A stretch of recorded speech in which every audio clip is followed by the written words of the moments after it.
कपि के ममता पूछ परा, सबहि कहौ समुझाय। कपि के ममता पूछ परा, सबहि कहौ समुझाय। तेल बोरि पट बांधि पुनि, पावक देहु लगाए। हे रामा पावक देहु लगाए। हे भक्तों, श्री रामचरितमानस के सुंदरकांड में गोस्वामी तुलसीदास जी ने पवन सुत हनुमान जी के भक्ति, बुद्धि, बल, वाक्पटुता, वीरता, चतुराई तथा पराक्रम को बहुत ही विलक्षण भाव से प्रस्तुत किया है। गोस्वामी जी कहते हैं कि सीता मैया की खोज में जब श्री हनुमान जी लंका गए तो सर्वप्रथम उन्होंने सीता माता के दर्शन किए और उन्हें धीरज बधाते हुए प्रभु श्री राम का संदेश पहुंचाया। तत्पश्चात अशोक वाटिका में लंका के राक्षसों के बल की थाह ली और फिर जानबूझकर ब्रह्मास्त्र में बंधकर लंका के राज दरबार में रावण के सामने प्रस्तुत होकर प्रभु श्री राम की प्रभुता का विलक्षण रूप से वर्णन किया। परंतु रावण और उसके दरबारी श्री राम दूत होने के बावजूद हनुमान जी को भारी नुकसान पहुंचाना चाहते थे। कई प्रकार के विचार के बाद दरबारियों में सहमत बनी कि बानर को पूंछ बहुत प्यारा होता है, इसलिए उसके पूंछ में आग लगाकर उसे जला दिया जाए। पूंछहीन बानर तह जाए, तब सठ निज नाथ ही लय आए। जिनके किन्निस बहुत बराई, देखूं मैं तिनके प्रभुताई। बचन सुनत कपि मन मुस्काना, भई सहाय सारद में जाना। जातु धान सुनी रावण बचना, लागे रचे मूर सोई रचना।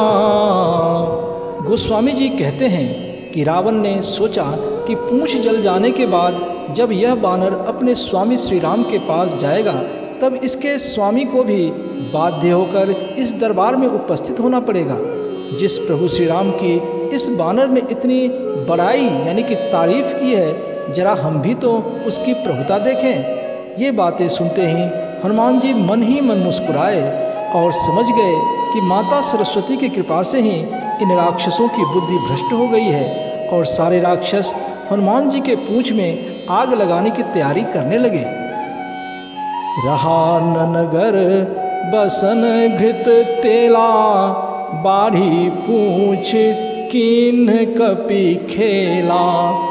कौतुक कह आए पुरबासी, मारहि चरण करहि बहु हासी।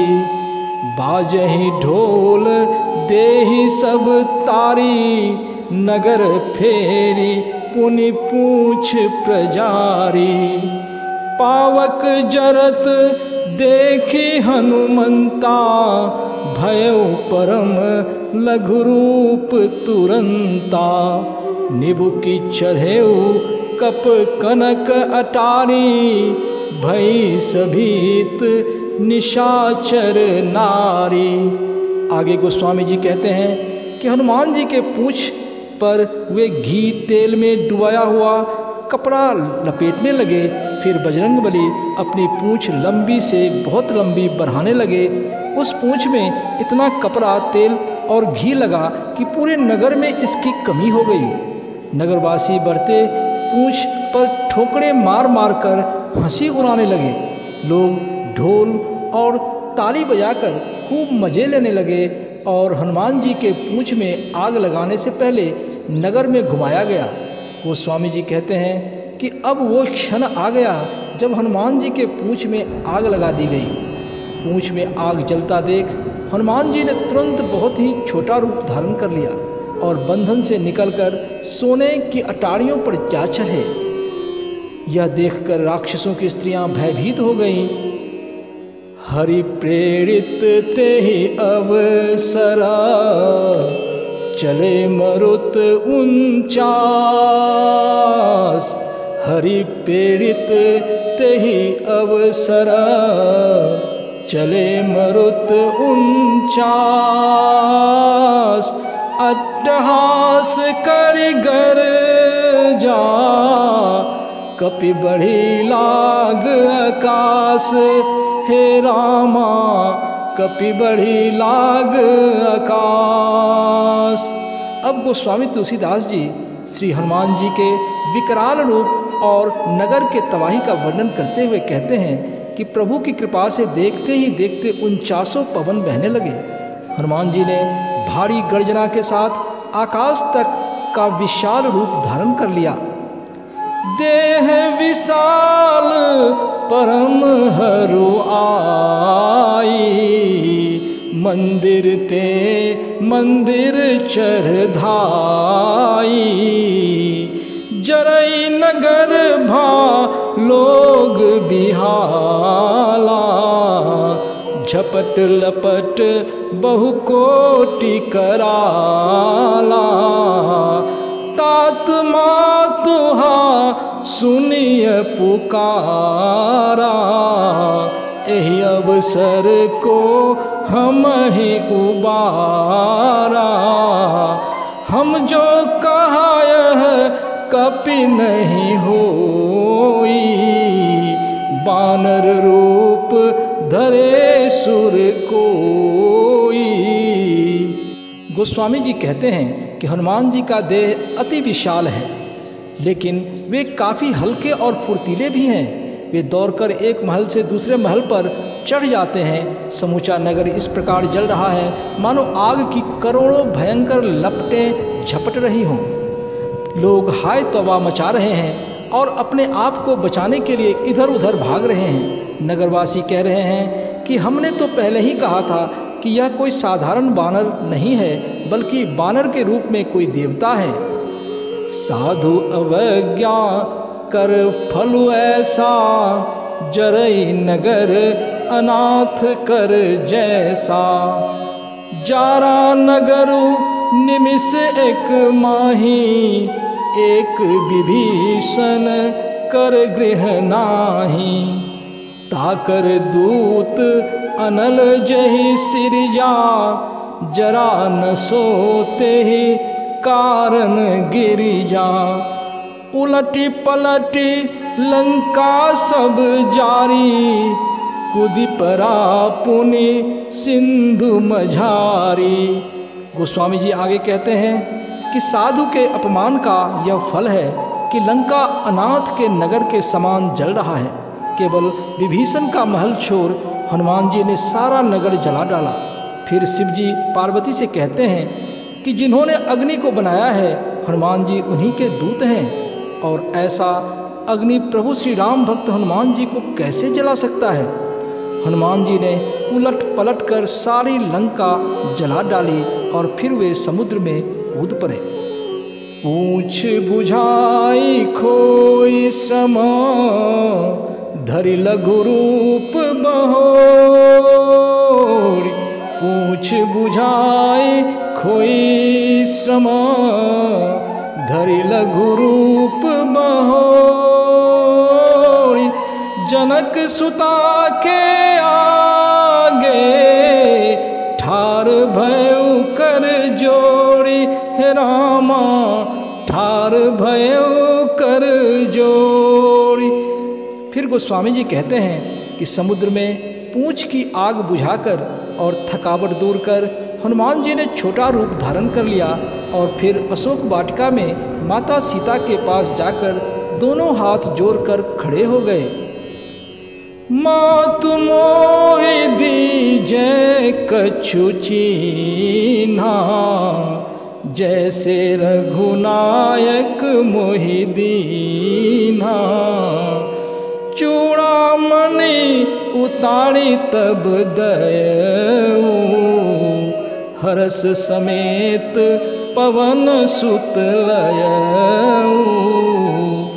कहे तात अस मोर प्रणामा, सब प्रकार प्रभु पूरन कामा। दीन दयाल बिरदु संभारी, हरहु नाथ मम संकट भारी। फिर हनुमान जी ने माता से कहा कि हे माता, जिस प्रकार प्रभु श्री राम ने मुझे आपके लिए अंगूठी निशानी के तौर पर दिया था, ठीक उसी प्रकार आप भी अपना कोई वस्तु निशानी के रूप में मुझे दें, जो मैं प्रभु तक पहुंचा सकूं। तब सीता जी ने अपना चूड़ामणि उतार कर दिया, जिसे हनुमान जी ने हर्षपूर्वक ले लिया। फिर माता ने हनुमान जी से कहा कि हे तात, तुम प्रभु से मेरा प्रणाम कहना और आगे कहना कि यद्यपि वे पूर्णकामी हैं, अर्थात वे कामनाओं से पड़े हैं, फिर भी दीन दुखियों को संकट से वे भली भांति उबार देते हैं। अतः मुझ दीन दुखी पर भी कृपा कर इस भारी संकट से मुझे उबारें। तात शक्र सुत कथा सुनायहूँ, बान प्रताप प्रभु ही समुझायहूँ। मास दिवस महुनाथु न आवा, तो पुनि मोहि जियत नहीं पावा। कहु कपि के विधि राखो प्राणा, तुमहु तात कहत अब जाना।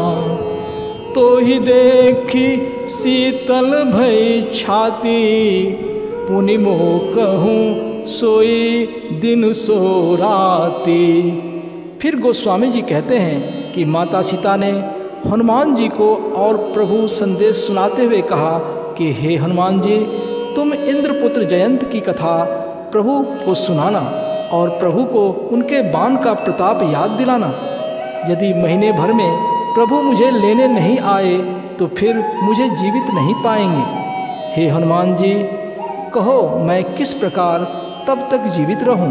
हे तात, तुम्हें देखकर मन को शांति मिली थी, पर तुम भी अब जाने की बात कह रहे हो, अर्थात फिर से उसी प्रकार मेरे दिन और रात प्रभु विरह में गुजरेंगे। जनक सुतहि समझाई करी, बहुविधि धीरज दीन।